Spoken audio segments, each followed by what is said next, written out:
Mission success YouTube channel में आप सभी का फिर से स्वागत है।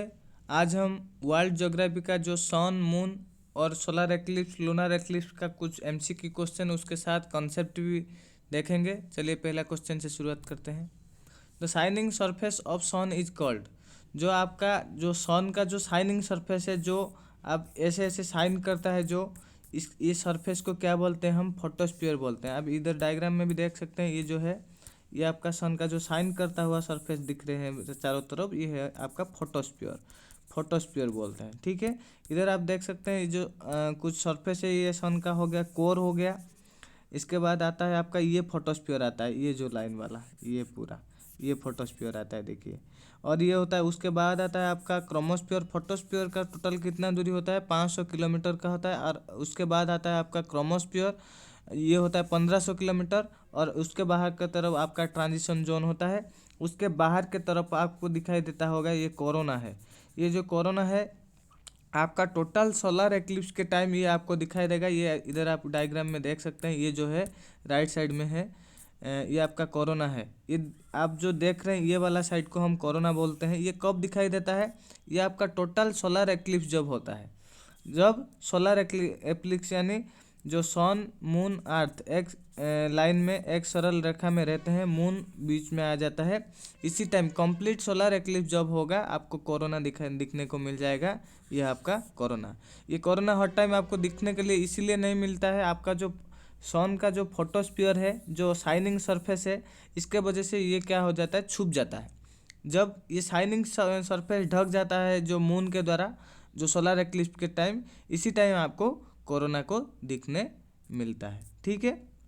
तो आपका ये सही आंसर क्या रहेगा? Photosphere is the right answer. जो शाइन करता है जो सरफेस सन का, वो फोटोस्फीयर होता है, ठीक है। कोरोना ये आपका टोटल सोलर एक्लिप्स में आपको विजिबल होगा कोरोना। नेक्स्ट क्वेश्चन देखते हैं।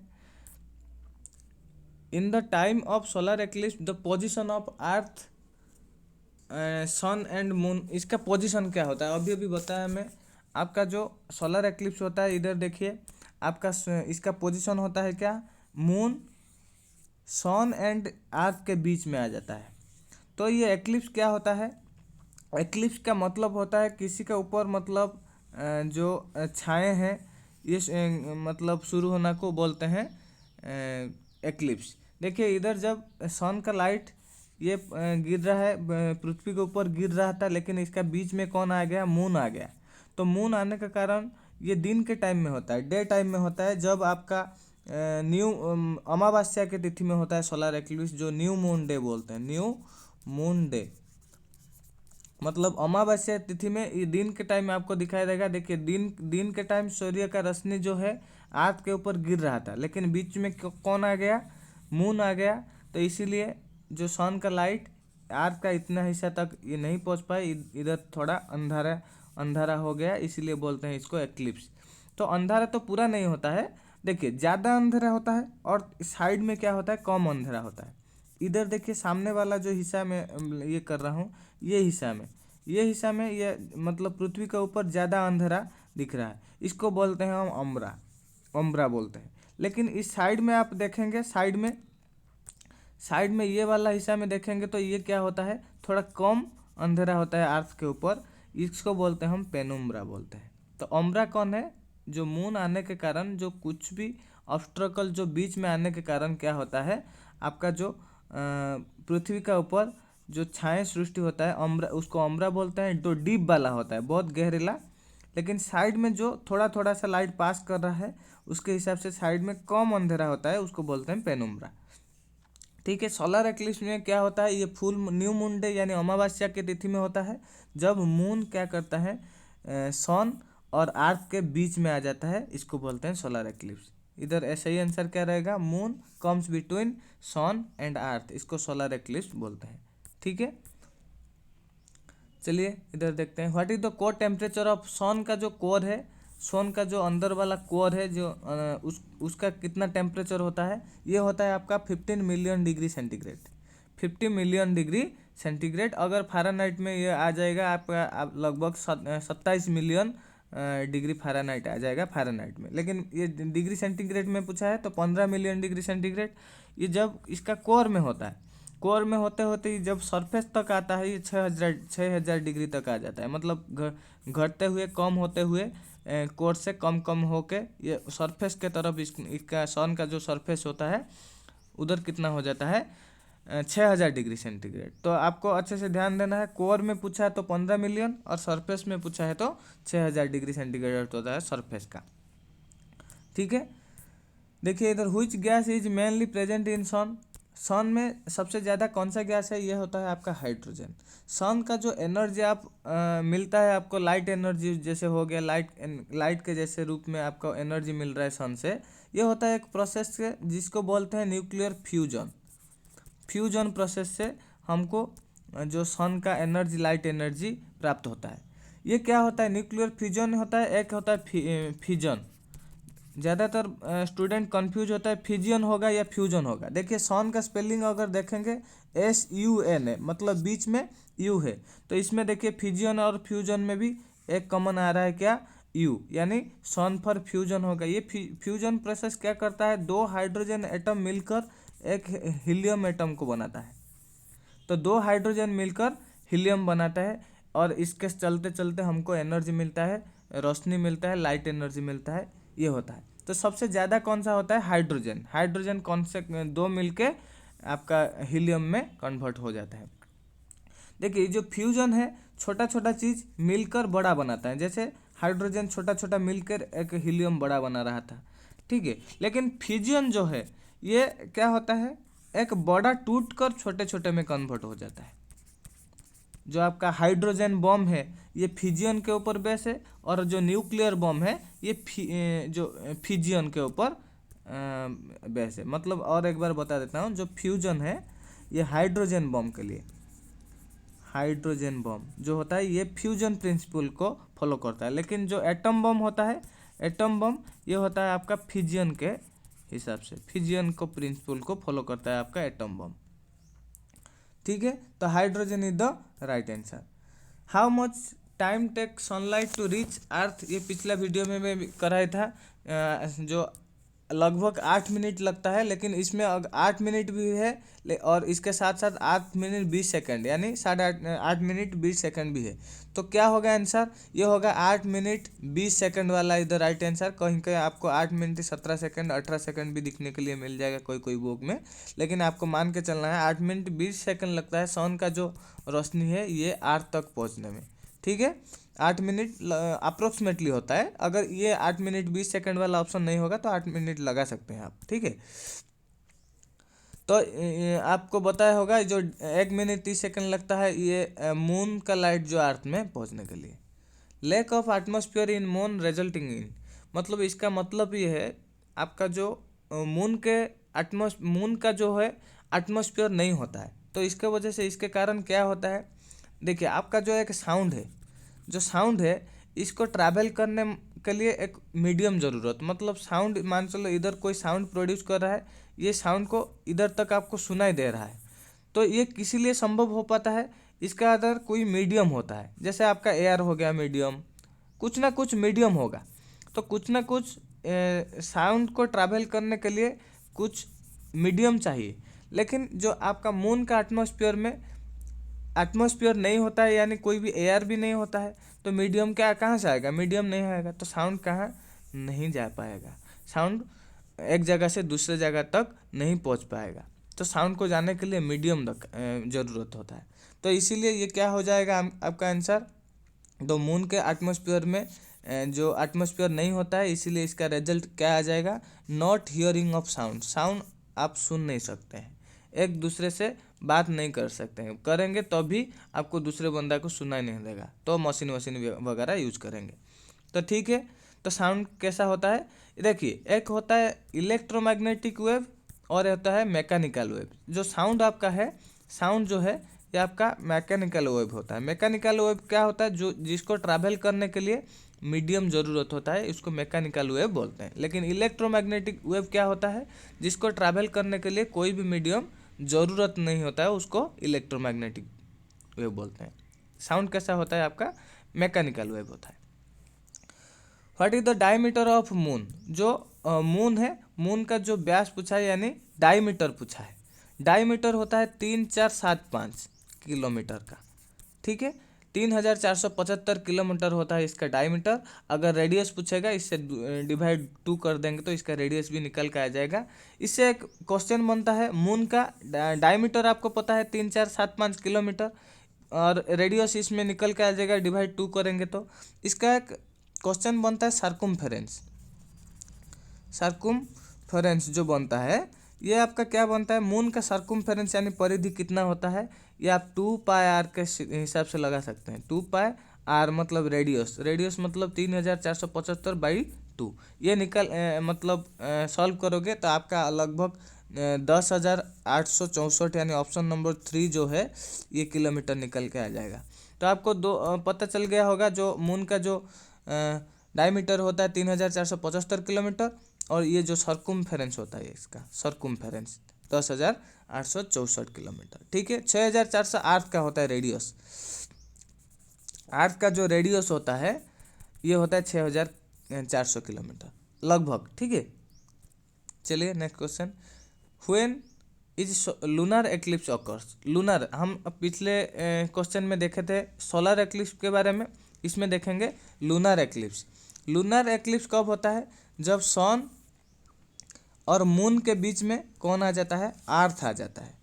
तो ये रात के टाइम, नाइट में टाइम ये दिखाई देगा, नाइट। और जो आपका पूर्णिमा तिथि होता है, फुल मून डे जिसको बोलते हैं, फुल मून डे, ये पूर्णिमा का तिथि में ये होता है, तिथि में होता है जो आपका लूनर एक्लिप्स। ये क्या करता है आपको पता है, जो आपका मून है, मून का खुद का रोशनी नहीं होता है, ये सन का रोशनी से रोशनी देता है। मतलब इधर देखिए, ये मान चलो सन है, ये मून है, तो मून के ऊपर सन का रोशनी जितने गिरेगा उतना ही पार्ट हमको मून का दिखाई देगा। आप देख रहे होंगे मून हमको ऐसा दिखाई देता है, कभी कभी ज़्यादा थोड़ा दिखाई देता है, पूरा गोला दिखाई देता है। मतलब जितना मून के सरफेस के ऊपर सन का लाइट गिर रहा है उतना ही हमको मून दिखता है। तो ये क्या करता है, रात के टाइम जब हम मान चलो इधर थोड़ा दिखाता हूँ, देखिए इधर आपका सन है, इधर आपका अर्थ है, और इधर आपका मून है। देखिए सनलाइट डायरेक्ट गिरता है मून के इतना वाला है सरफेस के ऊपर। अर्थ में जो लोग होंगे ये मून को देख सकते हैं इधर, क्योंकि मून का ऊपर जो लाइट गिर रहा है, ठीक है, तो देख सकते हैं लोग।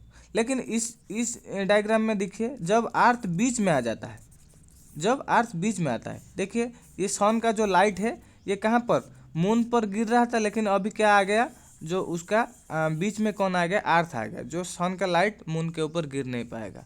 तो इसमें ये क्या मतलब हो जाएगा एक्लिप्स, जिसको बोलते हैं लूनर एक्लिप्स बोलते हैं, ठीक है। इधर आप डायग्राम में भी देख सकते हैं, ये आपका सन है, ये आपका अर्थ आ गया बीच में, ये कौन है, मून। तो इसका ऊपर जो लाइट का जो क्या होता है, लाइट पास नहीं कर पाता है, तो इसके ऊपर छाया सृष्टि होता है। एक देखिए अम्ब्रा, ये भी बोलते हैं, ये पेनुम्ब्रा, जो डायरेक्ट डीप छाया होता है, डीप छाया होता है मून के ऊपर, उसको बोलते हैं अम्ब्रा। थोड़ा लाइट छाया जो होता है उसको बोलते हैं पेनुम्ब्रा, ठीक है। तो इसका सही आंसर क्या होगा, जब अर्थ क्या करता है, सन और मून के बीच में आता है, आपका सोलर एक्लिप्स होता है। सोलर एक्लिप्स आपका फुल मून डे यानी पूर्णिमा के तिथि में रात के टाइम होता है, ठीक है। चलिए नेक्स्ट क्वेश्चन देखते हैं, what is the name of highest mountain on moon. इसका तो हालांकि मतलब एक जो गूगल में आपका नेट में सर्च करेंगे तो और एक आंसर आ रहा है, लेकिन पिछले आपका बुक के हिसाब से जो है आपका option number 4 is the right answer. लेबिटी माउंटेन जो है ये कभी कभी आपको ऑप्शन में दिखेगा, ये आपको टिक करके आना है। लेकिन अगर ये आपको दिखने को नहीं मिलेगा, इसके साथ साथ मान चलो एक माउंटेन का नाम लिख देता हूँ, मॉन्स ह्यूजेंस, मॉन्स ह्यूजेंस, ठीक है, ये वाई है ह्यूजेंस। ये माउंटेन आपका मून का सबसे हाईएस्ट माउंटेन होता है, 6,500 मीटर का होता है, लगभग 6.5 किलोमीटर ये। लेकिन दोनों आएंगे साथ में तो आपको ये टिक करके आना। लेकिन जो लिबर्टी माउंटेन, अगर ये मून्स हाईजेंस नहीं आया है तो आपको लिबर्टी माउंटेन टिक करके आना है, ठीक है। तो ये आपको अच्छे से याद रहना। निक्स ओलंपिया जो होता है ये आपका सोलर सिस्टम का, हमारा जो सोलर सिस्टम होता है इसका सबसे बड़ा जो माउंटेन होता है निक्स ओलंपिया। इसको ओलंपन मून्स भी बोलते हैं, ओलंपन मून्स भी बोलते हैं, ओलंपस मून्स भी बोलते हैं। ठीक है, ये ओलंपस मून्स जो है हमारा सोलर सिस्टम का सबसे हाईएस्ट माउंटेन होता है। ये आपका मार्स के अंदर दिखने को मिल जाएगा। मार्स जो है मंगल ग्रह है, इसके अंदर आपको दिखने को मिल जाएगा। ये सबसे बड़ा सोलर सिस्टम का हाईएस्ट माउंटेन होता है, जिसका लगभग आपको 21 किलोमीटर का इसका ऊंचाई दिखने को मिलेगा। लगभग बोल रहा हूँ 21 किलोमीटर के आसपास। ठीक है, तो आपका जो माउंट एवरेस्ट है ये हमारा जो अर्थ का सबसे हाईएस्ट है 8,848 का इसका मीटर में होता है, लगभग 8.8 किलोमीटर होता है। ठीक है, ये आपका जो हमारा नेपाल में माउंट एवरेस्ट को बोलते हैं सागर मठ, और इसको चाइना में बोलते हैं चुमालुंगमू, चुमालुंगमू। ठीक है, चुमालुंगमू बोलते हैं, CH वो होगा, हाँ चुमालुंगमू। ठीक है, चाइना में चुमालुंगमू बोलते हैं और नेपाल में इसको सागर मठ बोलते हैं। ठीक है, माउंट एवरेस्ट। और जो आप देख रहे हैं इधर माउंट किलिमंजारो जो है ये आपका तांजानिया में आता है। ये अफ्रीका कंटिनेंट में आता है। अफ्रीका का सबसे मतलब अफ्रीका महाद्वीप में जितने भी कंट्री है, जितने भी माउंटेन्स हैं, उससे सबसे हाईएस्ट माउंटेन होता है आपका माउंट किलिमंजारो। ये अफ्रीका महाद्वीप का सबसे बड़ा माउंटेन होता है। ये कहाँ पर आता है? तांजानिया में आता है। ठीक है, माउंट किलिमंजारो एक डॉर्मेंट वोल्केनो से बना हुआ है। ठीक है, तो सही है। इसका नेक्स्ट क्वेश्चन देखते हैं। Gravitational force of moon is how many times of earth. जो मून का जो माध्याकर्षण बल है, ग्रेविटेशनल फोर्स है, ये अर्थ से कितना टाइम से? देखिए अर्थ का ये 1/6 टाइम, यानी option number 2 is the right answer. अगर अर्थ का ग्रेविटेशनल फोर्स 6 होगा तो मून का कितना होगा? 1 होगा। देखिए मैं पिछले वीडियो में बता चुका हूँ, एक होता है मास, एक होता है वेट। ये जो मास होता है ये कहीं भी ले जाओ ये मास चेंज नहीं होता, ये सेम रहता है, चेंज नहीं होता। लेकिन वेट चेंज होता है। ये वेट जो चेंज होता है ये ग्रेविटेशनल फोर्स के हिसाब से, ग्रेविटेशन फोर्स के हिसाब से चेंज होता है। जहीं ग्रेविटेशन फोर्स ज़्यादा होगा तो वेट भी ज़्यादा होगा, अगर ग्रेविटेशनल फोर्स कम होगा आपका वेट भी कम होगा। तो हमारा अभी बता सकते हैं, आप अर्थ में है, आपका अर्थ में आपका वेट मान चलो 36 kg है, तो आप मून में जाओगे, मून को आपको ले जाओगे, आपका मास में कोई असर नहीं पड़ेगा, मास उतना ही रहेगा जितना पहले था। लेकिन जो आपका वेट में परिवर्तन आएगा किसी हिसाब से? आपका 1/6 हिसाब से, मतलब ग्रेविटेशनल फोर्स के हिसाब से। मतलब 6 का मतलब आपका 36, मतलब अर्थ का मतलब 6 हिसाब से अर्थ का 36 kg में था आपका अर्थ में, लेकिन एक हिसाब से कितना आ जाएगा? 6, यानी मून पे ले जाएंगे तो आपका कितना आ जाएगा? वेट में परिवर्तन हो जाएगा, यानी 6 kg हो जाएगा, डिवाइड कर दिया 6 से। तो ये आपको याद रखना है। अगर आप अर्थ से मून तक जा रहे हो तो आपको सिंपली वेट के साथ 6 डिवाइड कर देना है। अगर मून से आप अर्थ तक आ रहे हो, क्या करना है? वेट के साथ आप 6 को गुना कर देना है, लेकिन मास क्या होगा? परिवर्तन नहीं होगा।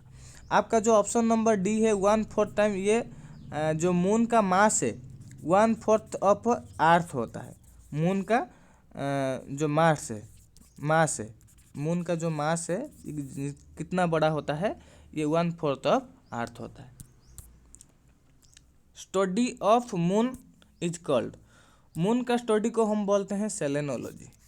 Selenology the right answer. Osteology होता है बोन का स्टडी को बोलते हैं, और हर्पेटोलॉजी बोलते हैं हम एम्फीबियन के स्टडी को, एम्फीबियन एंड रेप्टाइल का स्टडी को भी बोलते हैं। रेप्टाइल का स्टडी को भी हम हर्पेटो बोल लेते हैं। मून बायोलॉजी कुछ नहीं होता है। सेलेनोलॉजी होता है स्टडी ऑफ मून। मून को हम फॉसिल प्लैनेट भी बोलते हैं, फॉसिल प्लैनेट मून को बोला जाता है। ठीक है, फॉसिल प्लैनेट मून को बोला जाता है। ये अर्थ का एक मतलब ओनली वन नेचुरल सैटेलाइट होता है moon. The minimum distance between earth and moon is called. देखिए जो आपका ये मान चलो आपका अर्थ है, अर्थ के चारों तरफ आपको पता है मून क्या करता है, चक्कर लगाता है, चक्कर लगाता है। तो कहीं ये जो ऑर्बिट, ये जो रास्ते में घूमता है मून जो है, अर्थ का चारों तरफ जो घूमता है, ये जो रास्ता में घूमता है, ये रास्ता कैसा होता है, इलिप्टिकल होता है। इलिप्टिकल, इलिप्टिकल का मतलब कहीं मून और अर्थ के बीच में डिस्टेंस ज़्यादा होगा और कहीं कम होगा। इसको बोलते हैं किस टाइप का ऑर्बिट, इलिप्टिकल ऑर्बिट। क्वेश्चन आएगा तो जो मून है अर्थ के तरफ जो घूम रहा है वो कैसा ऑर्बिट में घूम रहा है, ये इलिप्टिकल ऑर्बिट में घूम रहा है। वैसा अर्थ भी सन के चारों तरफ जो घूम रहा है वही भी इलिप्टिकल ऑर्बिट में घूम रहा है। तो कहीं ज़्यादा होता है कहीं कम होता है। जहाँ ज़्यादा होता है ये पूछा है, देखिए मिनिमम डिस्टेंस पूछा है, यानी कम कहाँ होता है, इसको बोलते हैं पेरिजी। इसका सही आंसर भी हो जाएगा पेरिजी। जो मिनिमम डिस्टेंस होता है अर्थ एंड मून के बीच में, जो मैक्सिमम डिस्टेंस होता है वो होता है आपका अपोजी, ये होता है अपोजी, और मिनिमम होता है पेरिजी। जो मैक्सिमम डिस्टेंस होता है आपका लगभग 4,06,000 किलोमीटर, 6,000 किलोमीटर होता है आपका जो मैक्सिमम, जो इसको हम अपोजी बोलते हैं। और मिनिमम जो होता है ये आपका 3,64,000 के आसपास, 3,64,000 का डिस्टेंस जो होता है आपका पेरिजी होता है। अपेलियन होता है अर्थ एंड सन के बीच में मैक्सिमम दूरी, और पेरिहेलियन होता है अर्थ एंड सन के बीच में मिनिमम दूरी। ठीक है। First Indian go to moon, देखिए इंडियन कौन है जो पहला मून पर गया था, वो है आपका राकेश शर्मा जी ने। राकेश शर्मा जी ने आपका पहला जो 1984 इस मसीहा में पहले गए थे। लगभग 7 से 8 दिन तक उधर रुके थे, बोलते हैं 7 दिन और 21 घंटा के आसपास वो रुके थे। राकेश शर्मा जो पहले इंडियन थे, लेकिन जो आपका नील आर्मस्ट्रांग है ये विश्व में, मतलब हमारा पृथ्वी में पहला आदमी है जो मून पर गए थे। 1969 मसीहा 20 जुलाई को गए थे, 20 जुलाई 1969 मसीहा में गए थे। ये आपका जो रॉकेट भी पूछता है अपोलो XI-11, अपोलो XI का रॉकेट के माध्यम से ये पहला मैन थे जो हमारा मून पे जाके पहुँचे थे, नील आर्मस्ट्रांग। नील आर्मस्ट्रांग जो जगह में जाके पहुँचे थे मून में, जो वो मतलब जिस जगह पर पहुँचे थे उस जगह को बोलते हैं हम sea of tranquility, sea of tranquility. ये जो जगह था मून का सरफेस के अंदर जहाँ नील आर्मस्ट्रांग पहुँचे थे। नील आर्मस्ट्रांग के साथ कौन गया था ये आपको भी याद रखना है, बूज आल्ड्रिन। बूज आल्ड्रिन जो है ये नील आर्मस्ट्रांग के साथ गया था, लेकिन 19 मिनट लेट में पहुँचे थे। ये 19 मिनट लेट में पहुँचे थे, तो इसीलिए पहला पर्सन कौन हो जाता है, नील आर्मस्ट्रांग हो जाते हैं आपका सही आंसर। ठीक है। उसके बाद देखिए इधर जो आपका कल्पना चावला है, ये पहला भारतीय महिला जो है ये स्पेस में गए थे। लेकिन ये कहाँ कौन सा देश के तरफ से गए थे, ये अमेरिका के तरफ से गए थे, लेकिन ये इंडिया का ओरिजिन है। पहला भारतीय महिला हैं जो स्पेस में गए थे, कल्पना चावला। यूरी गागारिन जो है ये पहला जो एस्ट्रोनॉट है, पहला एस्ट्रोनॉट विश्व का, ये रूसिया का आदमी है। रूसिया का, ये 1961 मसीहा में स्पेस पे गए थे। तो पहला पर्सन गो टू स्पेस अगर पूछेगा यूरी गागारिन। लेकिन नील आर्मस्ट्रांग ये पहला पर्सन जो मून में गए थे, उनके साथ बूज आल्ड्रिन भी गए थे। और राकेश शर्मा जो है ये इंडिया का पहला कल्पना चावला जो फर्स्ट फीमेल इंडियन ओरिजिन, ठीक है, ये अमेरिका के तरफ से कल्पना चावला जो गए थे। Dark patches of moon is called, जो आप इधर देख रहे हैं चंद्रमा जो है, इसका अगर इधर देख सकते हैं ये डार्क पैचेस जो सब दिख रहा है, ये क्या होता है आपका क्वेश्चन में पूछा है। ये होता है आपका लो लेइंग प्लेन्स, जो लोअर एरिया होता है वो होता है आपका डार्क पैचेस, लेकिन जो ब्राइट पैचेस इधर दिख रहे होंगे व्हाइट व्हाइट वाला, वो आपका माउंटेन्स होता है, ये ब्राइट पैचेस वाला। ठीक है, लो लेयरिंग होता है आपका डार्क पैचेस। ये दोनों चीज़ आपको याद रखना है। How much percent of moon surface is visible to earth, कितना भाग जो मून का है हमको दिखाई देता है, ये आपका 59%। कभी आप 100% नहीं दिखते हैं। टोटल हम 59% ही जो है पृथ्वी के वासी को अर्थ को दिखाई देता है मून का, और 41% नहीं दिखाई देता है। ये आपको ध्यान में रखना है। क्वेश्चन में क्या पूछा है, दिखाई देता है या नहीं दिखाई देता है पूछा है, तो आपको ध्यान से लिखना है। 59%, 59% जो है दिखाई देता है और 41% नहीं दिखाई देता है। इसमें पूछा है द नील आर्मस्ट्रांग, ये अभी अभी बताया, अपोलो 11 के माध्यम से गए हैं। रिपीट हो गया। Thank you for watching. आज के लिए इतना ही। आज में हम सन, मून और एक्लिप्स के बारे में कुछ क्वेश्चन डिस्कस किए। आपको वीडियो अगर अच्छा लगा है तो प्लीज़ लाइक करके बताना आपको वीडियो कैसे लगा, और आपका दोस्तों को भी शेयर करना। एक वीडियो बनाने में बहुत टाइम लगाना पड़ता है, मेहनत करना पड़ता है, तो आपका कमेंट, लाइक, शेयर बहुत ज़रूरी है मेरे लिए। चलिए दूसरा वीडियो में मिलते हैं। जय हिंद, जय भारत।